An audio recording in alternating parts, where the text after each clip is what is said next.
And we're live! Welcome to the Underdog Journey. We're back. We're back. And David's remote. From where are you at, David? Where I'm in Bostonia. Wait, nope, just Boston. Just Boston. Can people see me? I don't know. Yes, they Oh, can see crap. Hold on. I got to mute the actual feed now. Because, always professionals here. Laura All Line's right, black. so I'm in Hi, Boston. Mom. How you can doing? see me. All right, that's great. So I'm actually as I've said 3 times now, in Boston. I'm going to move the camera here. I'm at my favorite watering hole in Boston. It's where I plan all of my parties, and it is called the Green Dragon. A little place And called for the those of Green you guys- Dragon. Yeah, go ahead, West. I'd say a little-known place in the Green called the Green Dragon. Not a lot of people know about this place. It's never really played much role in history or anything like that. It's kind of a little Nothing at all. kind of a little hole in the wall. And just Yeah, this is Go for ahead. those of you guys who don't know, and I'm going to put my camera back down here, get all situated and professionalized. This is where the people met to plan the Boston Tea Party. in that bar, in that pub. Yeah, in this pub. And there was another a group of people who used to use the upstairs of this as well. And it's got a lot of history. I try to visit this place every time I'm in Boston, and I do love the town. I love the area. I hate the driving, but I do like the area and love being in here. And what's more is I came here Monday, talked to them, got the talked to these people here, got the owner's information, reached out to the owner, talked to her, and worked out the deal to allow me to come in here tonight to do this podcast. But wait, there's more. Also got him to agree to allow us to come back here in December, and I made a mistake in my thing earlier. I said November from on Monday night, but in December, West and I both will be back here to kick off a podcast, kick off a show here, commemorating the Boston Tea Party. That's amazing. Which was December 16th. So in the bar where they planned the Boston Tea Party, we're going to be there to commemorate the anniversary of that event. And it sounds to me like we need to plan a party while we're here. We need to. I mean, how is there not already a party planned? I'm just saying we call it the party planning podcast, and we come in here and we actually plan a party. Right. By that point, we'll be well past our 1 year. Well past, yeah. So we're at number 45 today. But how? Yeah, 45. How is there not already a party planned there? Like what? What's going on? That place should be exploding. You know what? I've got to say is that they possibly don't have proper marketing. Well, you know what they need is a good. They need a good marketing podcast to host from there. Don't get me wrong. To me, I would want this place packed every night. Of course, every business wants to be packed every night. Right. But you guys. I looked around here. There's a smattering of people in here. Not nothing to snuff your nose at, but I'd like to see more. I mean, not tonight because I'm trying to podcast with my standard Yeti mic, and I guess if I lifted it up like this, I could do it, but I'd get tired, so I'm not going to do that. So I'll lean down. Now, yeah. So I had talked about on Monday about what we were going to chit chat about marketing channels, and I think again that's something that the people here at the Green Dragon could use is a little bit of push in the proper ways of how to market themselves and brand themselves and use that history. And there's a lot of history here to utilize. I got to tell you, I'm actually, because there's some bric-a-brac here they've got hung up, and I see a stein here, and I have a very specific stein that looks a lot like what you have there, sir, that I'm thinking about donating over here to have it held in perpetuity. Exactly. That'd be pretty amazing. I don't know if you guys have noticed my stein. But I'm yeah, sorry. What is that on the bottom of your stocking, sir? What is that? I What think is that? there's some sort of smudge on the bottom. I don't know what's going on. Some sort of smudge, indeed. But that would be amazing to have something like that there. But Yeah, so that place should be a national landmark. It's incredible to me that they don't do more marketing and really own that history. yeah. I mean, yeah. Yes, I Yeah. agree. I So, absolutely agree. All right. Well, Laura L. Lyons Black says hello. Hi. Hi, Mom. yep. Hi, Always mom. count on her. We had that on the screen. Um, so to the priorities of the show. It's all about priorities here. What are you drinking? What are you drinking at the Green Dragon in Boston? I'm drinking the Green Dragon's house beer. Now, the Green Dragon itself is not a brewery, Mm-hmm. they're a pub. Or, I'm going to go back old school, it's a public house. Yep. So that's where pub got shorted to was that's where we got it from is public house. Now, as you guys can see, for those who had studied at the University of Dave on beer, that's a lagered beer. And it's not a full body lager beer. Now, see, I don't know what brewery they have do this, but what they do is for their house pool, so their pool tab that they have, I'm going to rotate this, and that'll help with the popping of the. There we go. All right, that should be better. So, what they do is they tell a local brewery Mm-hmm. what it is that they're looking for this time of year, that time of year. Well, this time of the year in this season, they have we're going to call this a light lager, Yep. and they don't have another name for it. It's the house beer. Now, I've been here in the past. It was a little colder at that time, and my house beer, I believe I was in here I think I was here that's why I not said November, because the last time I was here, it was in November. But in November, they had absolutely phenomenal red ale, an Irish red ale, Nice. and it was delicious. Yeah. Oh, look here, we got a pretzel coming out here. We've got to see this. Right there is good. Thank you, Miss Claire. So I'll show you this here in a minute because this is a freaking ridiculously big pretzel. But back to the beer. That red ale they have now. They have another ale on tap right now. It's Jack's Abbey, and it's a red ale. Okay. Which it'll surprise you because the standard with a red ale is a good toasted malt flavor, and that's one of the reasons you have a red color to it. Yeah. But very low on the hop end of it, the bitters and the other stuff. This beer is gorgeously red, just gorgeously red, and then actually has a hop finish, not so overbearing that you would classify it in with the bitters of an IPA, but for somebody who's expecting a standard red, it's going to shock you a little bit. But it is delicious. I had a couple of them here on Monday. The first one I wasn't quite sure about. I'm like, I better try that again to make sure. So I had another one. And, it definitely, I mean, I went back for the second one for a reason. I went back for the second one because it was actually a pretty good beer. Yeah. Even though it was, as far as hop level, it's pretty easily digestible for anybody. There are certain people who are like, I don't like it at all.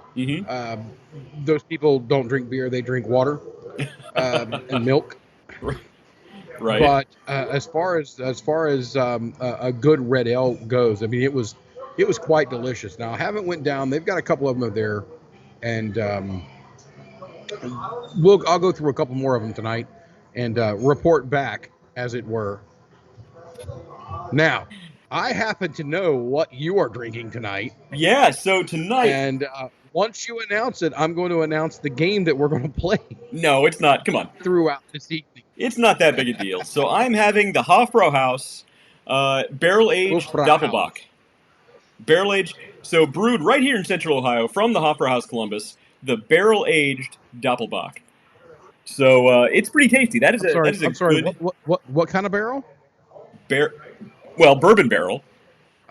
A bourbon barrel. Bourbon barrel aged. So it has nice bourbon, nice sweet bourbony flavor to it. It's pretty tasty. I may have Irished it up a little bit too. I may have added to the beer a little bit. I'm kidding. I didn't do that. I wouldn't do that to Hofbrau's beer, but it's delicious. It's pretty tasty. So what is this? What is this game that you think you're going to play with me? Well, I believe that I have drank this beer before. I have a crowler of it sitting in my refrigerator waiting for me to get home. Yeah. Because this beer actually, we're talking plus 10%. Well, I don't think it's that And high. 32 ounces at 10% is enough to make you feel, and we're going to go with the word happy. So what I'd like to do is we're going to play a game with those of you at home. I want you to watch as the night goes on and as the alcohol content of West's blood increases and the volume of his stein decreases. We're going to watch for those subtle signs of him having a good time. That is slurring, stumbling, falling over in his chair. No, this is a family because show. I believe that to be a very delicious beer that will sneak up on you and then just get you. This is a family show, so I am not going to get inebriated. This is a family show. So what that means is when he falls over, we'll play a cheesy my family's going to pick me up. Yeah. No, not all of it. Some of us can handle our booze better than others, David. Yeah, I have no idea who you're speaking of. So let's take a look at this. So Prost, let's have a couple moments of silence. Moment of silence. Dead air, dead air, dead air. All right, so I got to show you this pretzel. All right. Yeah, let's see this. What do you got going on there? Well, we see you. That's a nice looking pretzel. They skewered it. I can't see it on my screen yet. I got to wait. There's a big delay tonight. I got to hold it here until. Oh, there it is. Oh, yes. And then you got the beer cheese that goes with it. It's displayed very well. That's a good looking pretzel. Like, you can tell that's handmade. That's a nice looking pretzel. So we've got. And that's a cool bar. That is a cool bar. Oh, yeah. It's just awesome here. Let's see. We've got. Look at these lights. These lights are freaking cool as can be. Big, just ancient old pub bar over here. Yeah, that place is truly a historic location. We got a lot of laughy smiley faces there. I don't know who sent those up. It might be because of the beer. Maybe. All right, we'll put this sucker back right here. There you go. So, and all right, just so everybody knows, there's a big lag tonight. I apologize. There's actually a little bit of a delay between David and myself, and then a bigger delay between us and the streaming services we use. So, apologize if there's any kind of delay here. Yeah. Oh, that's partially my fault. It might be getting worse. I put the phone back here and hit it. And a lot of background. Alrighty. Your background noise just tripled, by the way. Oh. Well, I had the microphone off, and then I turned it back on. So yeah, it's way higher than. There we go. How's that? It's way higher than it was a minute ago.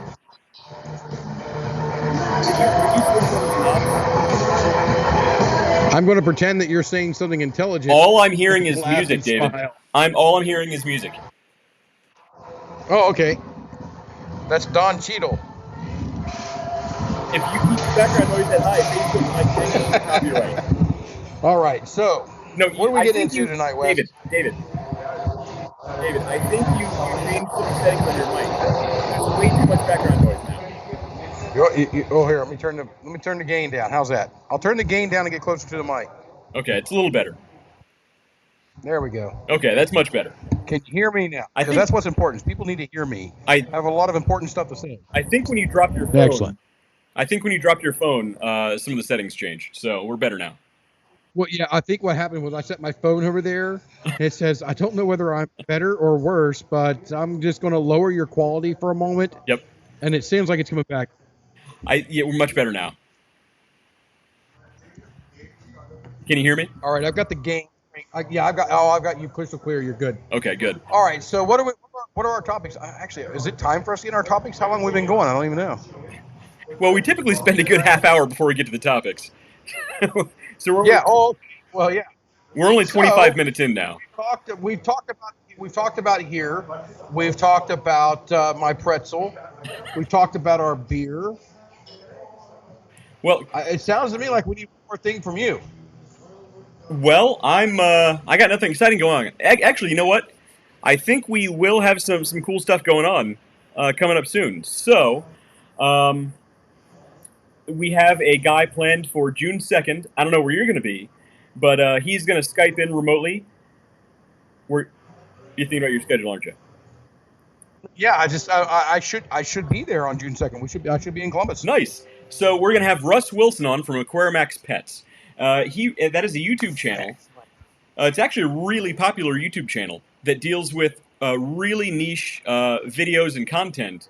All his videos and content are around super nerdy stuff, so, bugs and lizards and stuff like that. But his channel is making really good money, and he's actually, I believe, about to jump off and make that his full-time job. So really, cool. really interesting guy, and he'll probably have some really crazy bugs for us to look at online. So if you guys like looking for more catfish bait, that might be the show to watch. Oh my god! All right, so Monday I was here, and I went back, and I tried to do a live cast, and I'm sitting there like, Jiminy Christmas, where's Wes when I need him? Because nothing was working. I'm like, all the time. Now, you guys don't get to see this, but every week I come in and I'm like, all right, I sit down, I open my laptop up, and I do the interaction with you guys. I do the inviting, and I push the product, as it were. I sell it because I'm a salesman. You're a salesman. Now, marketing guy over there in the background, just freaking going on and on and on about this, that, and the other. I'm like, hey, are we ready to go? He's like, no, Dave, I'm still setting it up. No, Dave, I'm still setting it up. And I'm sitting over there on, I had a couple drinks, all right, on Monday. Had a couple more, and then I had a couple more, then I had a couple more, and I'm sitting there trying to operate this thing to get me going. I'm like, all right, is this thing on yet? And I literally looked. There's a mirror right in front of I'm in a hotel room, so I got the desk and I got a mirror right there. I look up. I'm like, I'm still setting it up, Dave. And of course, I found that absolutely fall over laughing funny. So it took me another 5 minutes, and I was like, all right, screw it. I'm going to record it, and then I'm going to post it. I can see you saying that to yourself. Oh, if there were people in the rooms next to me, because I'm sitting at a desk, and it's there's a hotel desk. It's not like the Resolute desk or anything. So it's a decent sized Resolute desk, but not a hotel desk. It's small. So I'm basically just talking at the wall because I got the microphone out, I got the headphones on, so I can hear myself and everything. And I'm just going on and on. And the post that actually got put out there is not the best one. Which one was but the best it was one? The most complete one about what I wanted to say. Well, you got to edit it together. So take all the best clips, cut it together. Yes, and that's why we need a producer. That's true. Well, look, you need to tell your son to drop out of school and be our producer full time, and then you don't have to worry about it. And my wife is on the phone with your wife right now. Probably, Nikki. I apologize, but no. Look, that would be good for Noah. He'd be a great producer. Yeah, he would do pretty well. The other girl just graduated high school, so she doesn't have to. She doesn't have to drop out. That's a good thing. Oh, that's right. You said we're going to get some girl to be our producer. Yeah. Now, how do you know her? Yeah. What is going on here? You know what? Well, I got my ways. You know me. I know everybody. Talking to high school girls isn't a good way to go through life, David. I live an exciting life. All right, an exciting life. So when is she going to start for us? I don't know. I'm going to get back and talk. Let me get back into Columbus and talk to her. I'll be back in town next week. I have no plans for travel until the 7th of June. Mm-hmm. Then I'll be back in central New York, so I'll be doing that cast remote. Yeah. And we'll find out from there. I'm not exactly sure where, if I'm going to try to get a cool place or we'll just say, forget it, let's do the hotel. Yeah.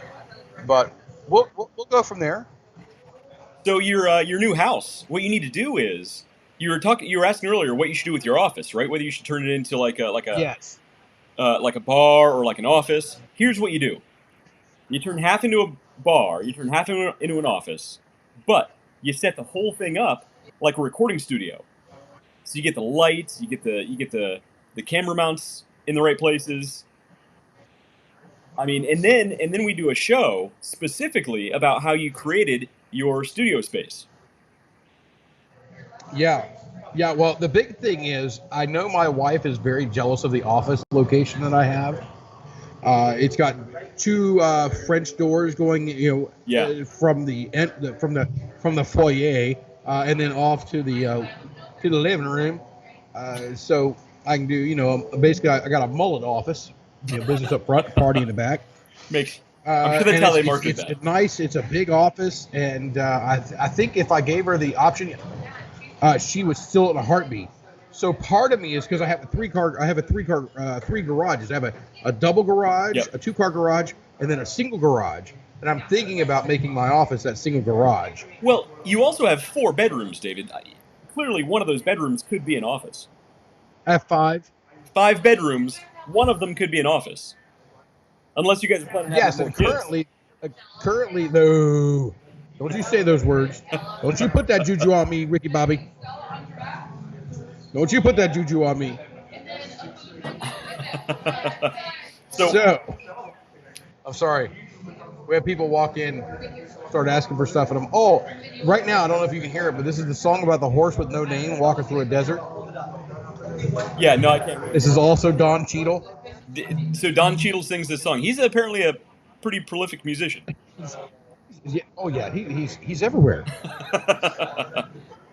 No, so Facebook, for those of you guys which is all of you, who weren't on when we started this, when Wes and I first started talking, American Pie was playing. I'm like, I got American Pie. We're gonna get a music strike on us for having this stuff in the background. American Pie by Don. I couldn't remember the last name, and so I said Cheadle, and and the joke continues. Don Cheadle. I would like to hear him in concert. I'll bet he's good. Don Cheadle live at the Apollo. Your background noise just went up again. It's all background noise, David. So hey, you're all background noise. You can't hear. Can you hear me? Can you hear me? I can hear you. You're all background noise again. I think you keep hitting some settings on your mic. Well, what happened? Well, now I can't hear you. You just stop turning the dials. What happens is I hit the mute button, and then when it comes back, you're like, oh my lord, that's a lot of background noise. When really it's the same amount of background noise. No, it's just silent. That's not the case. I think you keep hitting the dials on the top. It's all background again. How about right here? All back. Okay. Well, wait a minute. Let me click this button right here. How about right there? That's a little better. You're a little more tinny, but it's a little better. We're gonna have to get you a different mic. Well, yeah. I mean, this mic is good for certain applications. Yes. And it's supposed to be able to mimic. It's supposed to be able to mimic a lot of other mics, but it doesn't tell you what these little clicky buttons here actually do. Yeah. Crap! I hit the mute button again. So that's a Blue Yeti, and no, you're all background noise. I was saying we have topics. I know we wanted to talk about something businessy tonight. Your background noise is way up again. That's all I hear is background noise. David. All right, we're going to click the button some more. And up next is this setting. Now this setting sounds like I'm good and loud, but it also sounds like the background noise went with me. I think you need to turn down your gain. Turning down the gain. Bringing the gain down. There we go. Gain is off. That's actually. Can you even hear me now? Yes, I can hear you. Can you hear me? I can hear you. Yeah, you sound much better now. I sound amazing all the time. But so that's the Blue Yeti mic, and for anybody interested in doing a podcast or doing videos like this, the Blue Yeti mic is great, but it's actually a much better studio mic than it is for live locations. So, David, if you remember when we first started going remote, we were at the Crafty Point. Whoop, nope, your background noise is back. Turn your gain down again. Yeah. Turn your gain down again. My gain's down. Every time you touch the mic, literally every time you touch it, your background noise just skyrockets. All right, so from now on, what you're saying is, David, stop touching the mic. Yes. Oh, excellent. I don't know what's happening. Move the mic one more time. But literally every time you touch it, your background noise just goes through the roof. Right there. There we go. I hear a How ton of about that? background noise. I didn't actually do anything. I hear a ton of background noise, but it's fine. We'll make it work. The music faded away finally, so we're in a thing. So yeah, the Yeti is actually far more suited for a studio session than what we use, because we use some pretty unidirectional mics. Yeah. Out in we got some Credence playing now, but we use some pretty unidirectional mics when we're out at the Opera House. I mean, that's a German beer hall. We've been in there with that place lively. Yeah. And you guys are able to hear us pretty good. So Yeti. Yeah. I like it. It was a really good mic when I bought it. It was a top rated for podcasters and whatnot. But those guys sat in their mom's basement and their dad's basement, right, in their own basement or garages or wherever their wives allowed them to be. Yeah. So Blue Yeti, but definitely not out and about. Yeah, the Blue Yeti is actually used by a lot of gaming streamers, people who stream their video games, because they're in a nice, relatively quiet room. But if you look at like videos of other podcasts, they'll have those like basically a shotgun mic pointed right at their face, and it'll be like right, almost touching their face. And really, that's what we should be using in most cases. But they're also like $400 a piece, so we're not quite there yet. We're getting there. Alrighty then. All right, so what do we want to talk about tonight? We mainly I asked everybody if they wanted to talk about marketing channels, or if they wanted to talk about basically hiring people in this labor shortage. Yeah. And Wes came back and sent me this thing of a little girl with a taco and said, "Why not both?" So I don't know what that means. We're going to talk about hiring people when there's no people to hire, and marketing channels. So we have said multiple times, I know everybody just loves to hear us talk about avatars, but and we've talked to you several times about, you don't advertise to your grandmother the same way you advertise to someone who is 19 years old. I mean, there's a different way of communicating. There's a different way of connecting to them. Right. The marketing channels are the pathways to talk to them, and that is far more your territory than mine. Yeah, so, companies who do this spend big money having agencies and consultancies come in and run lots of research on their customers, who their customers are, who they want their customers to be versus who they think their customers are. And, I mean, they'll spend, millions of dollars developing customer avatars, customer profiles. And in a lot of cases, when companies spend that much money, it looks like a big happy face, and I want to eat it. That looks delicious. For the people listening, he held up a pretzel. That wasn't just some weird rant from me. I was happy about learning about marketing channels. Yeah. Yes, continue on. Yeah. So, but big companies they'll go as far as to give their customer avatar, customer profile a name. And they'll say, you should. Yeah, and they'll say, when they're referring to their customers, even in meetings when they're not actually marketing, they'll refer to their customers as this person. They'll say as, Jason or as Jennifer.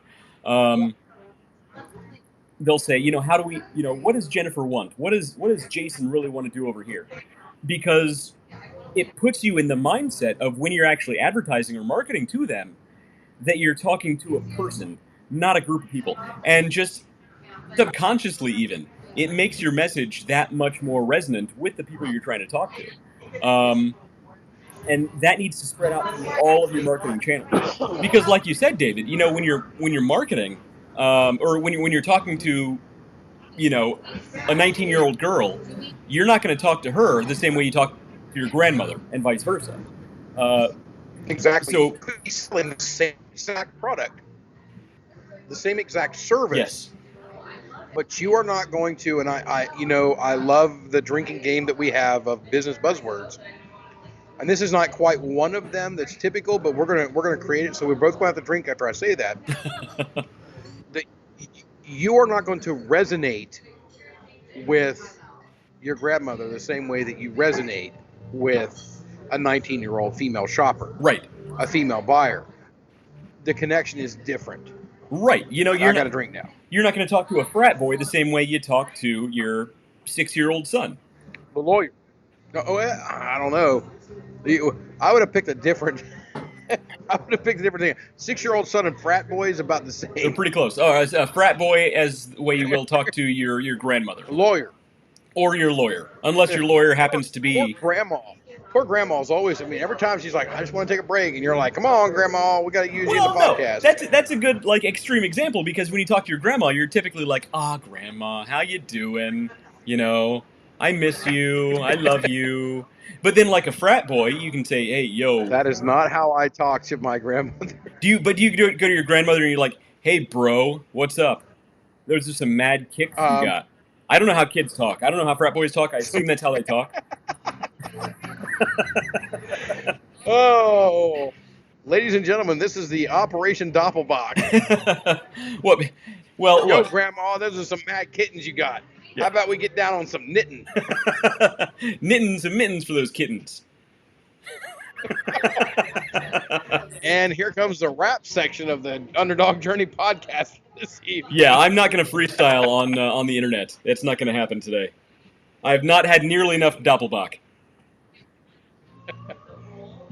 All right, I've got friends that I could reach out to and get you more Doppelbach if needed. We may have some connections at the Hofbrau at this point. We may have some connections of people that could get that Doppelbach up there, and would love to see you try to freestyle rap about kittens, mittens, and knittens and mittens for the kittens from grandma. It is going to take a lot more Doppelbach. A lot more Doppelbach. Yes. But so we talk about a lot about how we connect with them and the message that we connect with them. Yes. And the channel is more about how we connect with them. Right. Right? Yeah. Is that yeah. And that's exactly it too. So run us through some of those. So, you know, it's great that you brought up customer profile so early in this part of it too, because the customer profile will also dictate where you talk to that customer. You know. Yes. So it's funny. So Abercrombie, I was just talking to some people over at Abercrombie & Fitch, and they just started a new channel experiment, we'll call it, where they are going really heavy into TikTok, trying to get that younger, late teens, early 20s, mostly female audience, because that's where that's where they're at right now. You know, well, and that's it, because it all comes down to money. But for the customers they're trying to reach, that's where they're at. They're at TikTok. You know, a lot of younger people, in fact, I was having a conversation earlier today with somebody, a lot of younger people aren't on Facebook anymore nearly as much as they used to be, primarily because that's where their grandma is. That's where their mom and dad are. You know, they don't want to be... Yep. You know, they don't want to be socializing in the same place where their parents and grandparents hang out. You know, they'll go there for certain things. That's right. You don't go to the same bar that your mom and dad and grandma go to. Right. Unless your mom, dad, and grandma happen to be my in-laws, because those people can throw down at bars. I'm actually very Challenge impressed. accepted. My mother-in-law is about 4 feet tall, and she could drink you under the table, David, any day of the week. So we just mighty big words from an awfully short lady. I'll tell you some stories later. When we go off, when we're offline, I'll tell you some stories. She's on the phone with your current wife now, going, divorce him. Nah. Maybe. Hey, there goes a glass of Guinness. I don't. You know, I'm just looking at the way it's poured, the way that it looks. So the Green Dragon, is that considered an Irish pub? What's the is it an Irish pub? You think it's an American pub? What do you think the style would be? How would you define that? Dude, they planned the Boston Tea Party here. I'm gonna go American pub. Full on American pub. Okay. But, you know, but us Americans, you know, we love to co-op a lot of stuff. That's the whole idea behind America itself, anyway. Yep. So, you know, it's you know, I've been to a lot of Irish pubs. I've been to British pubs. I don't know that I would necessarily classify this as a British pub. Absolutely not. Would I say an Irish pub? It actually has a little more Irish feel to it. It's Boston. But when you, I guess it wouldn't make sense then. But when you get up here, you sit down and you look around in detail, you're like, all right, this is not so focused enough. This is far more abstract. So it definitely is an American pub. Yeah. So we got more people came in over here. We've got people back there now. Guy over there just finished a beer. I'm 3 ahead of him. He's slacking. And there's some pretty cool stuff in here. And they're just kind of opening back up everything. And one of the things I specifically asked about was, hey, what do you guys want to talk about? What would you love to have me talk about on here? And Amy on Monday jumped to this thing when I asked her about, hey, what should I order to eat? And then Claire tonight said the same thing, and it's their shepherd's pie. Now, Ooh, I love I'm shepherd's not going to eat a shepherd's pie. That's not my style of food. Love a shepherd's pie. But I had their burger. And apparently this is the bee's knees of shepherd pies. Nice. I can't wait. I want to go there in December and eat all of it. Yes, and I think we should. So I think we absolutely should. So, back to optimizing marketing channels. We should actually talk to the owners of the Green Dragon and find out what they're doing for marketing, because they should have that place packed. I mean, that should be. Yeah, I mean, like they may not. You could do a lot with it. Yeah, they may not want to. They may not want to go in this direction, but if they tried to, I mean, that could be a literal tourist hotspot that's packed every single night. Yes, it's a destination. Yeah, it should be. It's a destination spot. It totally should be. And for certain tourists, myself, it is. I've done the Paul Revere's ride. I've been up by the North Church and went through. I've seen a lot of the stuff here. And when I travel, when I did Philadelphia a couple years ago, man, I did a whirlwind tour. I did I was in the room where they signed the Declaration of Independence. Mm-hmm. I went and seen the Liberty Bell. I went through what was first actually it's a bar now that you can go in and, it's not a bar, it's a restaurant. It's a public house that you can go in and get the founder's recipe beers. See, they need to serve those there. Yes. That would be amazing. Yes. And it served because George Washington came through after he was elected and put in as president. He came through, and that house served as the first executive office. So what we would call the White House, it served as the first. It served as the White House. Yeah. For a brief period of time. That's awesome. And I mean, their food was delicious. Mm-hmm. And I instead of trying to drink, just pick 1 or 2 beers, I'm like, bring me a flight. Right. And I tried all of them, and some of them were a little hoppier than others, and I graded them just as I normally grade beer, mm-hmm. and they were phenomenal. And it was maybe 3 years ago now that I did that. It was great. But up here, I've done a lot of the the revolutionary type stuff, and it's just a great time. So I recommend it for anybody that comes up here. Oh yeah. To do that stuff, but end your journey at the Green Dragon. Well, right, and so I'll tell you right now, here's how they win. They turn their marketing into a history lesson, because I have a feeling not a lot of people know about their connection to the Boston Tea Party, because not a lot of people really know the details of the history. In fact, about 10 years ago, I did a fundraiser / kind of quasi charity event around Johnny Appleseed, where I walked and got a cutting of the last living tree planted by Johnny Appleseed, and I brought it back and had it planted at the Franklin Park Conservatory. And you wouldn't believe how many people I got in the newspaper and everything, several newspapers. I can't believe how many people would talk to me and didn't realize that he was actually a real guy. They didn't even know he was real. Yeah, I mean, I've seen that as well. A lot of people, some of the history is getting lost. Yeah, and it blows me away is that people are believing that some of this stuff is myth, is conjecture, or is apocryphal. Yeah, exactly. And it stuns me because, all right, I was here Monday. I'm sorry, I got pardon this brief interruption for this emergency broadcast. On Monday, they didn't have the delivery for the fish, so I couldn't get the fish and chips. today I just seen the fish and chips go by. So after the show, fish and chips. I love fish and chips. Love fish and chips. Who doesn't? And whoever says get out. I love fish and chips. I love fish and chips. Exactly. Exactly. All right then. So anyway, back to the actual topic of optimizing marketing channels. So, the way. Wait, what? We have a topic? Well, we kind of do. We kind of keep going off topic. Are you sure? Have you drank enough Doppelbock? Yeah. In fact, I got a backup beer for when I finish that growler. I do. I got a backup. You got a backup beer? I do. Okay, well, tell us about your backup beer, and then we'll go back into the marketing channel. All right, so the backup beer is called El Diablo. It is a... El Diablo, that's like something with a chicken, right? Well, here's the funny thing. It's called El Diablo. It is a sour ale with blackcurrant, ginger, lime, and lactose. Lactose. I can't read right now. That might be the Doppelbock.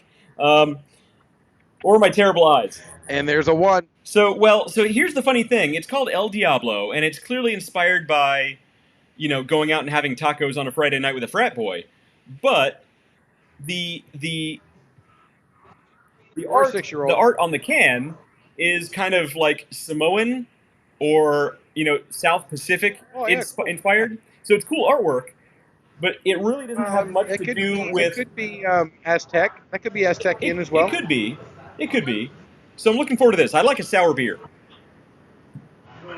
Yeah, I know that. I know. You've said it. For some reason, we never go to a place to get a sour beer, but yeah, I have. You have told me a couple times that you do like the sours. Yeah. Yes, there's a couple places locally in Columbus, not locally to where you're going to be, that specialize in sour beers. So we're going to try and get in there at some point too. Yeah. We should reach out to them. Yeah, well, we're doing next week. Where are we going next week? Well, one of the places is Brewdog. They have Overworks, their sour brewery, where the hotel is overlooking. And what we need to do is we need to get rooms. So what you're saying is let's go there? We need to get rooms at the Brewdog Hotel. For an hour. At the Brewdog Hotel. Yeah, we're not going to tell that story on the internet, by the way.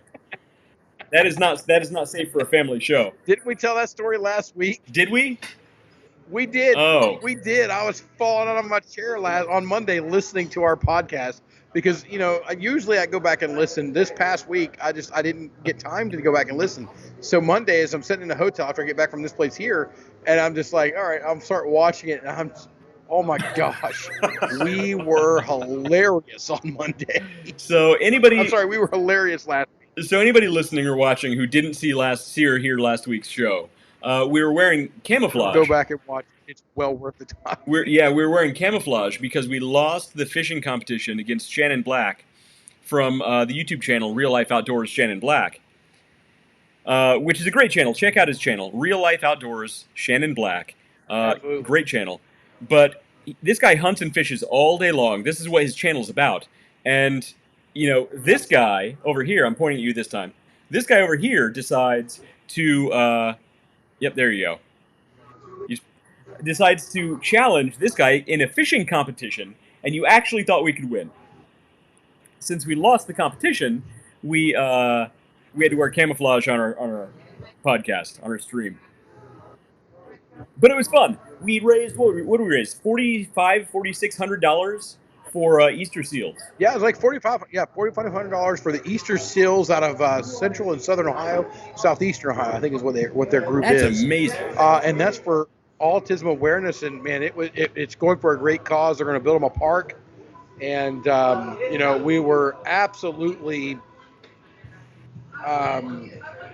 There was a saying a guy said today. I was out with some of my new clients, and there was ass over tea kettle. We were just ass over tea kettle to be. I don't know what that means. Is that good or bad? It's happy, over the moon. Okay. He said that. I said, "Oh, David, make a mental note. You're going to use that." so that's your new catchphrase: ass over tea kettle. Ass over tea kettle. We're gonna make a T-shirt out of that. We're gonna sell it on. We're gonna sell that on our Teespring account. A donkey over top of a tea kettle. Donkey. Yeah, we're gonna have that T-shirt. It's going to happen. We're print that up. Give me that T-shirt. I want to take it to my client and show him. So like, this is what you did, man. Hey, so by the way, speaking of blind spots in marketing efforts, my current wife tells me that she was talking to you and found out that they don't have T-shirts. They don't sell T-shirts at the Green Dragon. Well, what happened is they, in Central Ohio, in Ohio in general, the how to do this without touching politics. Oh, this is going to be tough. What do politics have to do with T-shirts from a bar? Was this evil dictator. No. What do T-shirts have to do with? No. Basically, the bottom line is they haven't been open as much as we have. Okay. So it's a little more. They're a little more restricted. Shut off times 11 p.m. So for a pub or bar, well, guess what? From 11 p.m. till 2 a.m., that's the money time. T-shirts don't have a closing time. As much traffic through, so what they had just isn't here. Oh, so they used to have T-shirts, just not right now. I'll ask Claire here in a minute if they've got anything at all left around here, because your current wife did ask and reach out to me to say, hey, if you can you grab a shirt or something from here? She wasn't supposed to tell you that she reached out to me. Well, she did tell me. That ruins the surprise. But you couldn't get them anyway, so it doesn't matter. So you're telling me they used to have T-shirts, just not right now. Yeah, well, yes. Because here's what I'm thinking. We need to get permission from Ass over tea kettle. Ass over tea kettle. We need to get permission from them to have specialty custom T-shirts made up that we can give out that night that we're there in December. All right, I'll talk to the owner and we can make that happen. The Underdog Journey at the Green Dragon, 2021. If they have like a logo, we need to make these T-shirts, and we're going to give them out, and that's free marketing for the rest of time. As long as somebody wears one of these T-shirts, that's free marketing for them and for us. It's a win-win. That is called optimizing your marketing channels, people. I don't know if you guys seen this or not, but I got this little thing right here. What are those? What are those? I don't know. It's just something about being in London. All right, they look like tin steins. They've got some half pints. They've got some pints, and so on. And I'm not overly happy with them because their beer glasses are cut in half. And I got to tell you, half the beer is not good for anybody. This is saying coming from the guy who is going to try and donate his almost one-of-a-kind Hofbrauhaus Stein to the Green Dragon. All right. Back to the remote. Okay, so you can't see very well, but out here, they've got steins hung up, and then in through the glass right here, they've got one of the ceramic stones or steins hanging up there right now. So along this American bar, they have some bric and brac up there, and it's pretty cool. And the bar itself and the woodworking. So I was in here on Monday, and don't touch your mic. That poor little girl Amy was here, and I'm like, "Can you give me any history on the bar?" Yeah. The actual woodwork behind it, and she looked at me. She's like, "No, I don't know anything. It's a freaking bar." But I'm interested to find out exactly what, because this is not from. Certain things are not in here are not going to be from the actual era of the Boston Tea Party. Right. Some of it's going to be renovated. Some of it's going to be changed because we renovate and change our homes, not knowing that my house. When I leave my house, the person who buys my house is not going to understand that they lived in the infamous David Leffingwell's house. They're going to go, oh, I bought a house. And they're going to renovate and do it in their way. And then, long down the line, somebody's going, oh, my Lord, that was David Leffingwell's house? Oh, we need to preserve that. And that needs to go on to Historical Society. Literally. So, things change. So I wanted to know, where did the woodworking, because I can tell you that the woodworking on the back of the bar is actually very, very old. Some of the ceiling panels in here are very, very old. Yeah. A couple of the window frames, I want to guess the glass has been replaced a couple drunken times. Some of that stuff is quite old. I'm not going to say it's quite revolutionary old, but it's older than me. You were saying something earlier. You were saying something earlier that George Washington actually sat in the seat you're in to pick up chicks. Yes, I was in here earlier, and I'm not going to use the phrase and terms that I used earlier. Clean it up for but I said, if it were me, I'd advertise, hey, George Washington sit here and was cruising for ladies at this very seat. You know, There I you would go. lie. I mean, I'm a salesman. That's what I do. Well, it's not quite true. So actually, But you know, in people, there's a difference between just flat out lying Yeah. to lie, and there's a difference between saying something absolutely outlandish. You're like, that's not true. Of course, it's not true. Anybody with 3 brain cells knows that that's not true. right. But here's the cool thing, right? So we can actually use the Green Dragon as an example tonight for a company trying to optimize their marketing channels, right? So if Yes.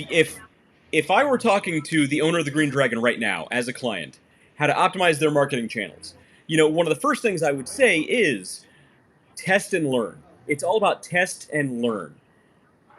First of all, when you're creating customer avatar, don't do any research for the very first thing. You fill out an avatar profile, and actually, I'm gonna drop a link in the comments.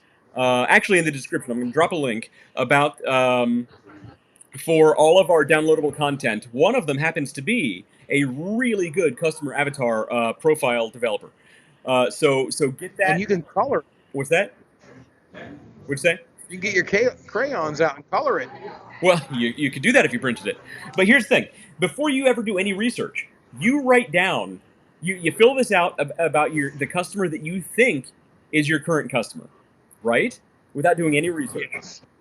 The second thing you do is your belief Yes. of who your ideal customer is. right. So the second thing that you do is you now fill out the same document about for a customer profile of who you think your current customer actually is. Not who you want it to be, but who it actually is.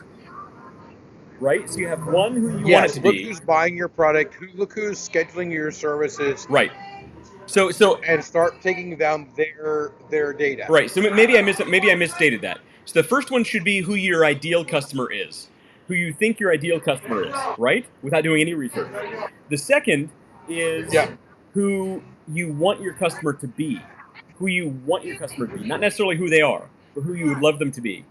Like, let's say you have a brand, and right now your brand is predominantly, 45-year-old men who love corned beef.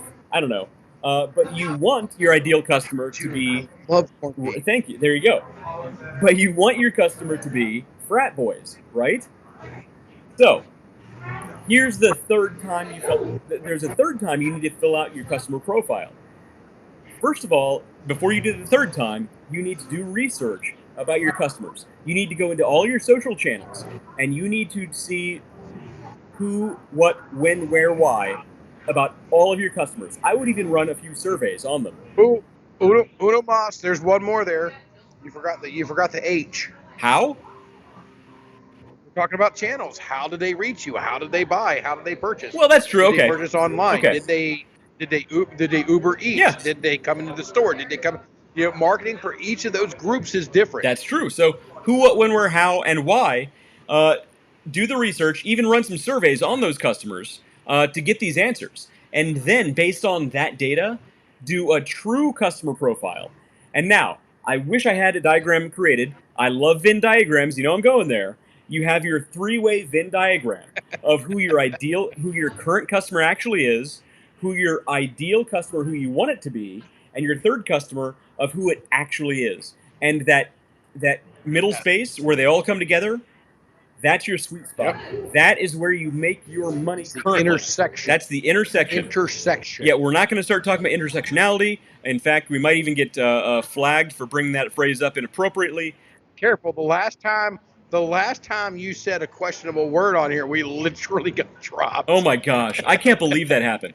So, a quick background for what happened. I didn't say anything inappropriate that wasn't family friendly. No. I mentioned an incident that took place with a company with a data company that did business with a social media company, and we lost our feed immediately.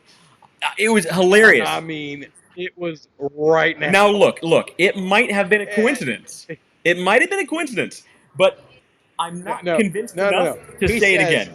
No. We got to go back in time. We got to go back in time here. We got to go back in time. Okay. Blah, blah, blah, blah, blah, blah. Can I say that? Click. Gone.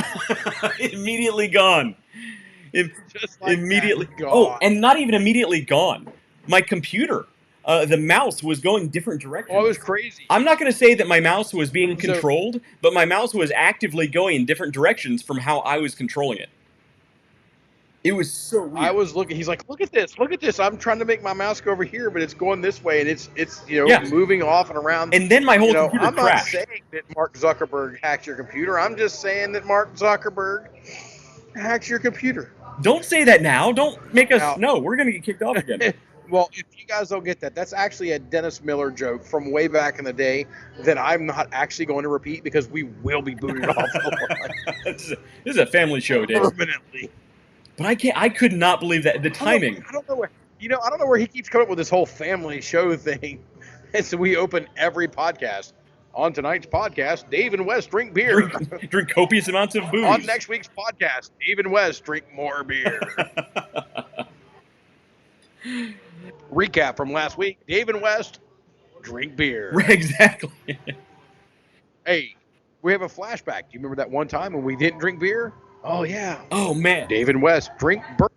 Drink bourbon. No, actually, it's funny. If for anybody watching and listening, go back to the earliest shows before we actually had beer on the show. They were terrible. The shows were so bad. Go back and watch the first episode. I'm not saying we're the cat's meow, but we're a heck of a lot better now than that first podcast. Hello. Hi, my name is West, and this is David. I'm West. And this is David. And we're going to talk about business. Today, we're going to talk about spreadsheets. We are Radio Saigon. Right. Now, for any of you guys who've never watched Good Morning Vietnam, I actually approve of this message. Stop watching us right now. And go watch Good Morning Vietnam.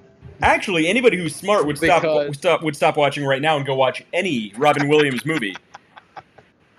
No, actually, I'm still working my way through the movie, through the TV show Suits. So, I always thought that I might be, in for another calling. Yeah. I watched this show and I'm like, oh yeah, lawyer. I'm really glad I didn't do that. David, you thought you wanted to be a doctor, not even a year ago. I actually, and now you want to be a lawyer. And now you want to be a lawyer. I actually thought about it. I really pushed it.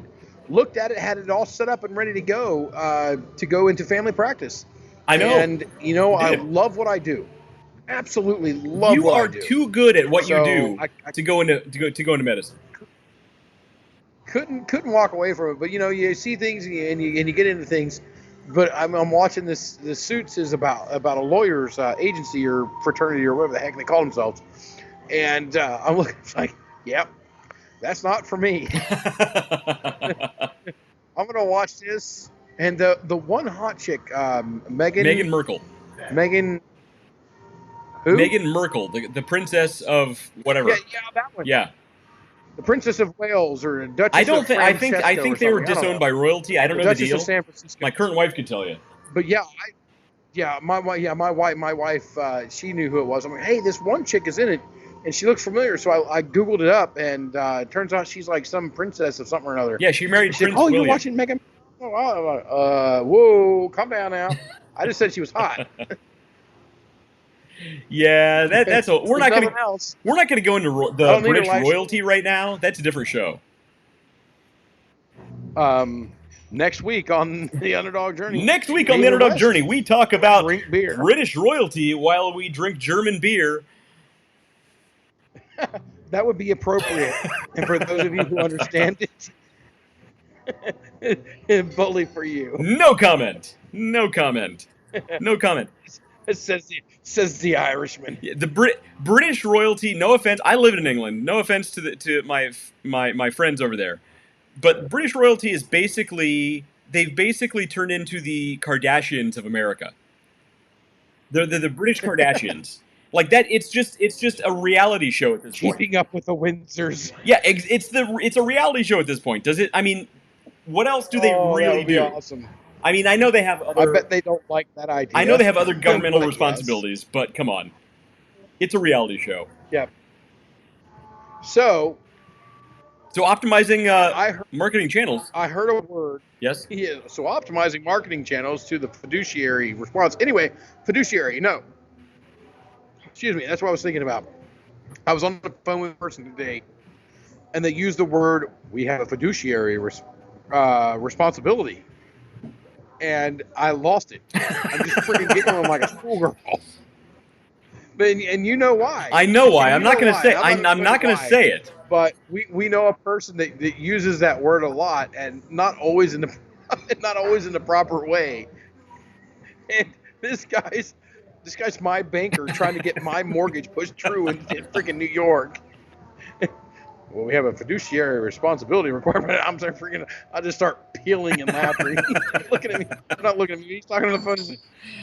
Oh no, Mr. Leffingwell. No, go ahead. Just reminded me of something funny. Look. And it did. It reminded me of something very funny. I'm sure there are CPAs and lawyers out there that have great senses of humor, but that's not really what they're known for. I disagree. I disagree. No, CPAs no, you know what? Are accountants. No. CPAs are accountants, and there is no such thing as an accountant with a sense of humor. And that's my point. You don't want an accountant with a sense of humor. Just like you don't want a doctor with a sense of humor. You do not want a surgeon with a sense of humor. You don't want to be in surgery and hear the surgeon say, "Oops, oh wait, I was just kidding." No, thank you. Knock, knock. Who's there? The IRS? He's in there trying to get your heart rate going. He's like, knock, knock. Who's there? Not you. Right. No. Nope. No, so this is actually a good segue. About personalities and stuff, because one of the other topics was about how to hire people in a labor shortage. Right. So this is the second topic. So labor shortage. We're not going to go into we're not going to get political. Nothing political. No. But right now, not political. It's all about the fact that there are more jobs than people that are applying for the jobs. Well, it gets whatever political. Whatever the reason, whatever the cause, whatever anything, we don't care. The bottom line comes down to it for the employer. It doesn't matter what political party, what correct. Thank you. What group, what anything. It doesn't matter, because for the employer, because the business has to look out for the business, and what the business knows is, I need people. I can't get people. Yeah, that's it. Guess what that's called? A labor shortage. And you're right. So it's every company. I made a promise. To the owner of the Green Dragon. I said, hey, our podcast is about business. It has absolutely nothing to do with politics. We're not going to get you in trouble. And she was like, oh, thank God. And you can hear the relief in her voice. That, uh-oh. Yeah. Wait a minute. It's like, no, that's not what we get into. So you know what? You guys everybody can have their own opinion on that. Yes. And opinions are like elbows. Everybody's got one. The right words. Anyway, we were just talking about, you don't want a surgeon playing a knock-knock joke on you when you're, under getting a surgery or whatnot. You don't want your accountant playing funny games with your money. So how do you hire when there are more jobs than people available? Now, again, I'm not going to say people available. I'm going to say then people are applying for the job. And that's it. Because, you could have... That eliminates the politics of it. Right. Because, you could have a job as simple as... And again, I'm saying simple in quotes because I couldn't do this job, but as simple as a server, right? But you don't want to hire the bottom of the barrel people who are just... You're literally scraping the worst of the worst. You want to hire the best for your company, right? I seen a sign today. Today's Wednesday, right? Today. I seen a sign today at a restaurant driving through the Bostonian area that said daily pay. Wow. Daily pay. Now, business owner. Jeez. Coming from I'm gonna give myself a new title, pseudo professional. That's a bad idea. You're fairly professional, but man, would you want to hire somebody? Would you want to hire an employee who is interested in daily pay? No. There is absolutely no way that this should be a thing. Daily pay is day labor, day work. Right. Certain items are for that. The reason you do daily pay is because you are expecting extremely high turnover. Right. Now, any business out there will tell you that they want to take their turnover rate and bring it down. I don't care what profession, what segment, what section, what area of expertise, what part of labor. It doesn't matter. Use whatever you want there. They want to bring down the amount of turnover. It is a huge thing. Day labor, even with day labor. Now, I don't know that everybody knows what day labor is, but go Google it. You can do that. But if you can get day labor, and then you're like, hey, you know what? Let's bring them on the books. And you bring them on the books full time and you give them a position, it's better for you. Because guess what? When you are doing projecting and when you're doing projecting on how much labor I'm going to need, how much your cost analysis and all the stuff that goes into this, you need these numbers. Right. Because guess what? If one day you show up and there's 50 people that are saying, I'm day labor today, and then you're like, oh crap, I got tons of labor, and you get a lot of stuff done that day, or let's say it that week. Yeah. The next week you turn around and 4 people show up. Everybody got their paycheck last week. Everybody got their day labor rates last week. Yeah. And this is a weekly basis. And you have no incentive to carry on. It's just when I seen that, I think I was actually riding in a vehicle with somebody, and I'm just like, no, it wasn't today. It was yesterday because I was riding with somebody, and I was looking at it going by, and in my head going, oh, what in the world? Who is thinking that this is a good idea? You know what it reminds me of? So to go back to as a callback, it feels like if you have a hotel and you start marketing your hourly rates for a hotel, right? Like you're not going to get the best clientele. You're just going to what is the clientele you're getting in? You're getting in West and Dave from the Underdog Journey. It's not that kind of hotel, I promise. David, no. It's not, I promise.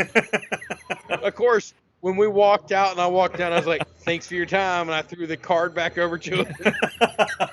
Oh, bad. No. So bad. But yeah, our daily pay is a terrible idea. Daily pay. So daily pay. And I just remembered what company it was. Should you say it? I'm not going to Yes, I should. be the police on this. I should absolutely say this. Applebee's. This is not a small company. I wouldn't have said that. Applebee's is a big reputable company. Now, yes. That's a shame they posted that. That's a shame.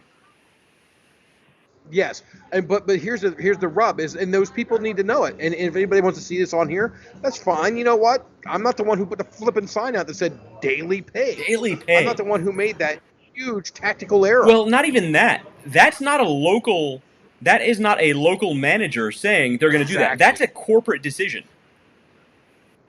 That is somebody that's at minimum a district area decision. Most likely, like you said, a corporate level decision. I think it has to be a corporate level decision, and that's a bad idea. You're going to end up with poor service, and here's what's going to happen. You're going to damage. You're going to damage the brand. Your brand. Yes. Trying to get labor. Yeah. There's another way, folks.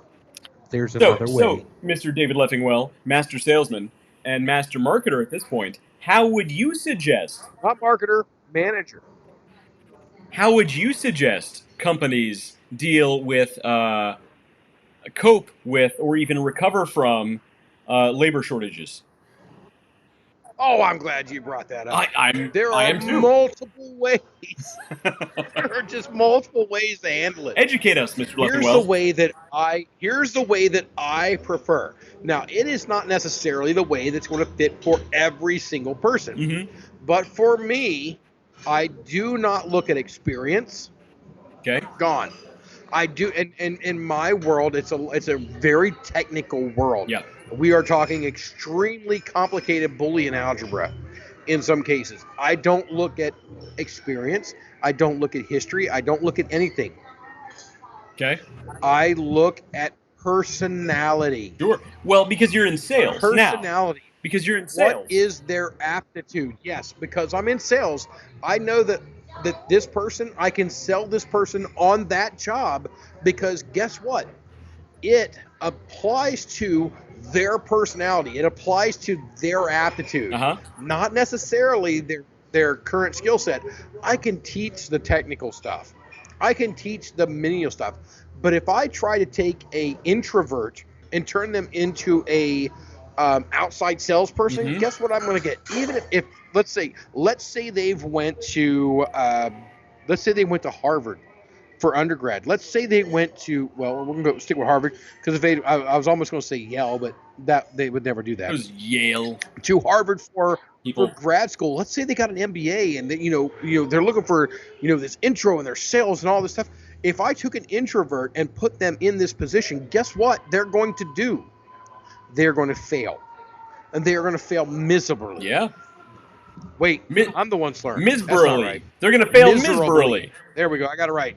You've been drinking the Doppelbock again. Okay. I've not been drinking as much as a light beer.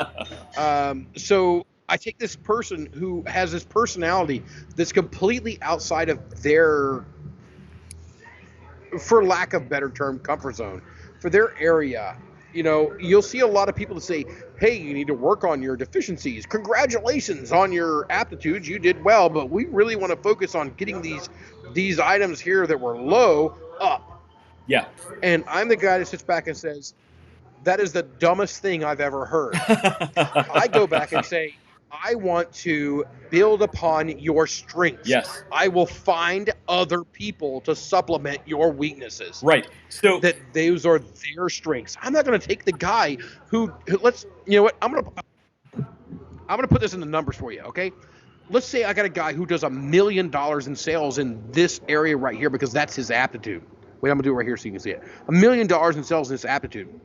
But I'm gonna go over here and see, well, if you have a weakness in this market over here, I'm sorry, this vertical over here, let's push you in this vertical. We're gonna give you excellent training. So I'm going to lower my $1 million market where he is comfortable and good at, and I'm gonna spend time and money on training him up for something that he's not good at, when I could have just hired somebody in for a reasonable price and had another $1 million person in my bag. Sure.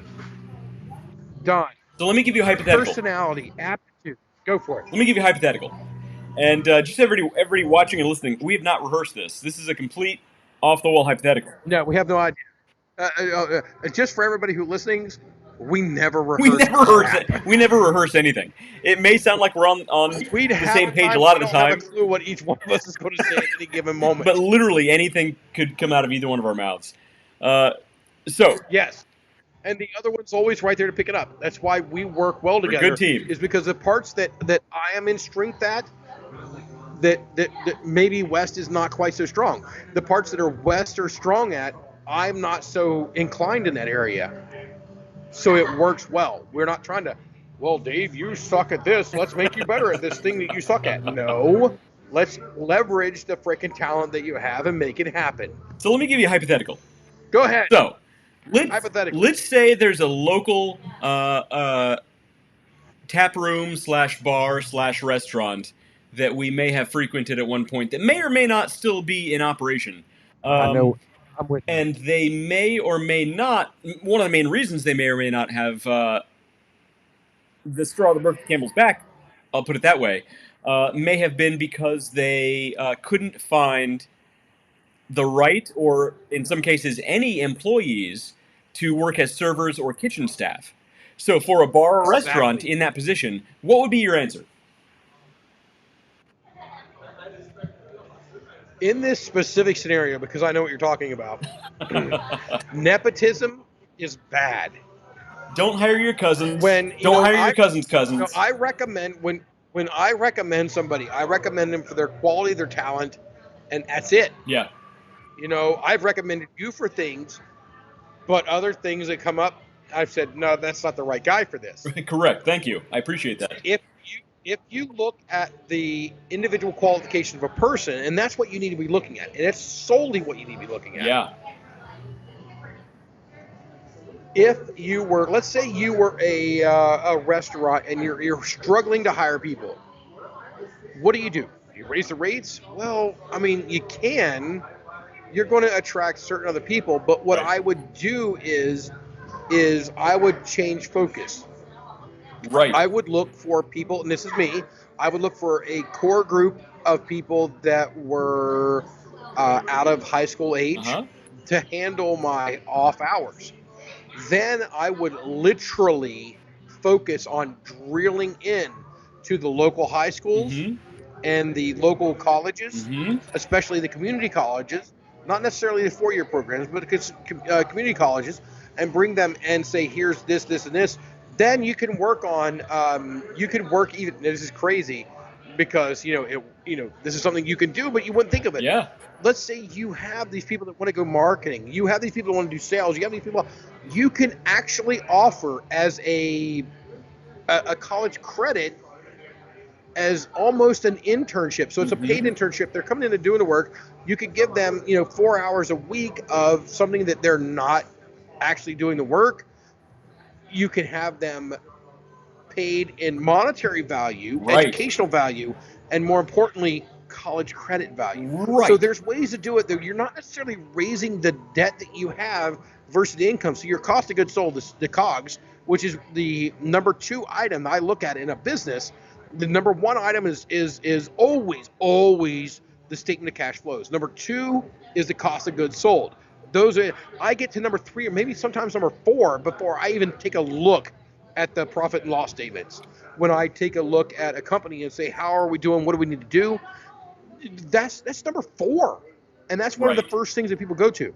So this is something you can do without impacting your cost of goods sold before and get in real and acceptable people. A restaurant is not supposed to be a lifelong job. It can be, and there's some people that's what their aptitude is, and you are going to find those people really quick, and they are going to automatically filter to the top. Right. And just by matriculation, they are going to filter to the top. There are ways to do it. There are many ways to solve these problems. I'm a salesman. Yep. I'm a salesman by heart. I'm a salesman by nature. And the last thing I sell on is price. Yeah. Oh, totally. I beat my competition 7 ways a Sunday at a higher price. And people pay that premium for it. Yeah, absolutely. Because they get so much more that this other company's like, oh, well, we don't do that. You can get this at a low price. I'm like, I don't offer that low service. Thank you very much. So, yeah. And I clean house. Absolutely. Because you're working for a macro company, a very large company, but you on a micro level are building, I would call a micro brand within that macro environment. Yep. So exactly how I would put it. Yeah. So to that point, I would say, my answer to this, how even a bar, a single tiny bar can staff their place even when times are tough and nobody wants a job.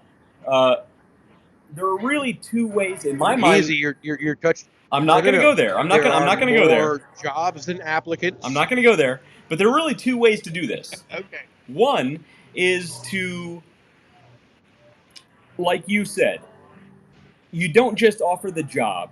You offer other incentives to the job. So if they're a college graduate or even a high school graduate, you say, we will give you other responsibilities here if you want it. There's room to grow. You can run our social media because a lot of young people want to be social media experts. Yes. You can run our marketing because a lot of the younger people want the experience marketing. And you let them know, look, if you do this for us, we're not only going to pay you your salary, but you're going to get the experience working for us. You can take to a bigger company later down the road. We're a resume builder. And that's how you sell that. Beyond that, the second strategy there is use marketing to your advantage. So you look at places like BrewDog, right? People chomp at the bit to work at one of their at one of their places, at one of their bars. They never have a shortage on wait staff because they're such a cool place. They have such great marketing. Yes. Everybody wants to go there because they know. Now, BrewDog leans a little more IPA than I like. Well, as far as the beer styles. Their beer, and you know what? If you gave me the opportunity to be there, I'm going there. Right. The whole place is the environment. It's the everything is phenomenal. It's it has the cool factor, right? Because their marketing is on point. Because the leadership knows how to use that to their advantage. So if a small bar, we've drunk with that leadership. So we have actually, literally. So if a small bar or a small restaurant or a small mom and pop shop use proper marketing tactics that we talk about right here to their advantage, that alone will attract people. And that makes a big difference. But if you're just, I don't know social media, I don't know marketing, I'm not even going to try because I kind of don't know it. Guess what? You're immediately going to fail. You failed before you started because you're not using the tools that are free. These are free tools anybody can just start using. We are the Underdog Journey. This little podcast, it's on episode 45 tonight. 45 has tools for you. Yes. You don't have to go out and create this stuff. We have it for you. You enter an email address. You allow us to. I mean, how many emails have we sent out as Underdog Journey? Zero. We're not into spamming. We are not into spamming. It is. We are all about educating people how to build their own brands and build their own stuff. It's not so much about us. We both, again, I've talked to this several times. We both have very successful careers that we nurture and that we do. This is all about helping you build your brand and build your stuff up. Now, I have yet another thing here. You want a restaurant, you want to build up? How about this? When you start, you can actually have their parents involved and start a 401k or a retirement or a investment. More importantly to me is investment accounts, not necessarily a 401k, because investment accounts is post-tax dollars, and we'll get into that some other time. But let's say that 75% of your pay was paid in cash. You get it. You get your direct deposit. You can go spend it on the I don't know, whatever kids spend money on today, licorice and Pop Rocks and bubble gum. Isn't that it? But the other 25% goes after taxes into an investment account. So you start investing at 15 or 16. Oh, 100%. And I know a lot of younger people don't really even care about that. That's not really a selling point for them, but it's a selling point for the parents. Well, they don't care about it. They don't care about it until you say, "Hey, at 50 years old, you can retire." Right. And you're right, but more importantly, that if you're going for like a slightly younger, between 16 and 18, I'd say 16 and 19, you sell that to the parents and you say, "Look, you're trying to convince your kids to build their future. This is how you do it. We will help you educate them on how this stuff works." I opened that up with bringing their parents in because it would be a custodial account and so on and so forth. But again, it's something we can get into later. But that's just another thing to show you that, that you don't have to immediately raise your price, because guess what? We have talked about this on the show. We actually had a huge thing about this a couple weeks ago. Inflation. We don't have the mic that I can turn the knob and get echo into the reverb. But no, inflation is huge. Inflation is bad. It's not going to benefit anybody. It's going to be detrimental to everybody. So these are ways that you can attract talent without just raising the price. If all you are, if you're a salesman, if you're a realtor, if you are a realtor, because they are kind of sort of salesmen, if you are trying to attract talent, if you are trying, the bottom line is, if the only thing you have is a dollar number, you've done something majorly wrong. Correct. When people go, "Well, I want an apples to apples comparison," and as a salesman, I used to say this all the time. They come to me and go, "Well, I want to look at these apples to apples." I'm like, "Hell no, I'm not going to give you apples to apples. I'm far better. They're going to give you apples. I'm going to give you kumquats. Come on, man. No, we ain't comparing these. Let's go." Or kiwi. I love kiwi. So apples and kiwi. Kiwi's far superior. Kiwi is delicious. Look, apples. Come on. It's even a term for some of the coolest people in the world.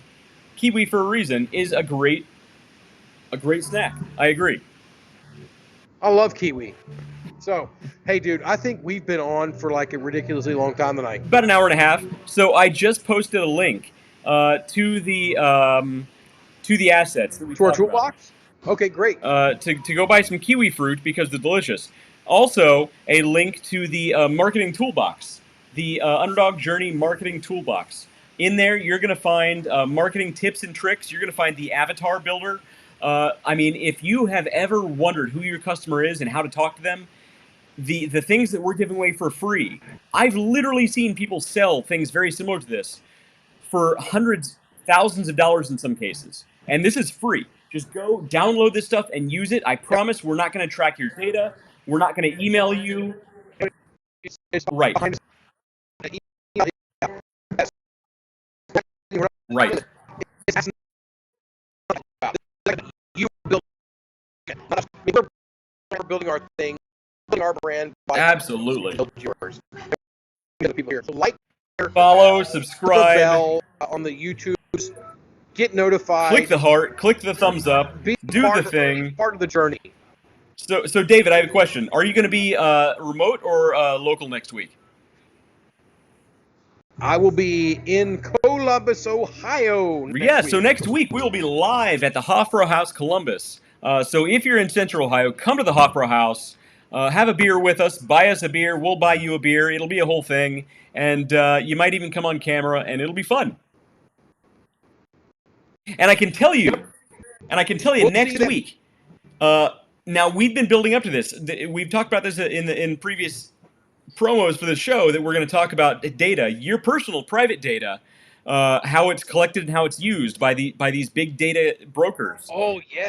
And look, big data. It's a big data next week. It's a big topic, and in the past, I kind of thought we could squeak it in at the end, but I wrote out this agenda, and you're going to laugh, David. It's a full show. You're going to laugh at how long this agenda is.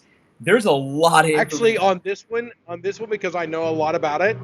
Yeah, I'm not going to be surprised, but I can't wait to see you guys all next week. Yeah, let's do it. Let's set it up. We'll see you guys. We're going to talk about big data, the storage of and the usage of, and we'll go from there. I've been Dave. I've been West. This has been the Underdog Journey, and we will see you next week. Thanks, everybody.